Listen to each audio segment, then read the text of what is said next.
ఈ టమోటాలో ఉండే లైకోపీన్ కంటిలో ఉండే రెటీనాను పాడవకుండా బాగా కాపాడుతుందట.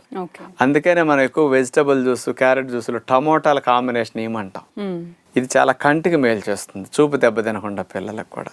దీంతో పాటు అండి టమోటాలో ఉండే లైకోపీన్ మెయిన్గా ఎముకల్లో ఉండే కాల్షియం బయటికి ఎక్కువ రాకుండా నిరోధిస్తుంది అనమాట.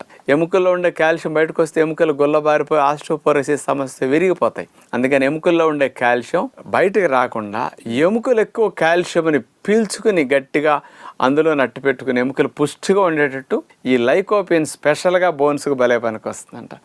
ఇది 3 ప్రధానమైన లాభాలు. ఇక 4వ చూసుకుంటేనండి ట్రిప్టోఫాన్ అనే ఒక కెమికల్ ఉంటుంది ఇందులో. ఇదేం చేస్తుందంటే నిద్ర పుచ్చటానికి సంబంధించిన మెలటోనిన్ అనే హార్మోన్ని రిలీజ్ చేయడానికి ఈ ట్రిప్టోఫాన్ ఎక్కువగా ఉపయోగపడుతుంది. ఈ ట్రిప్టోఫాన్ టమోటాల్లో ఎక్కువ ఉంటుంది. అందుకని నిద్రపుచ్చే హార్మోన్ మీకు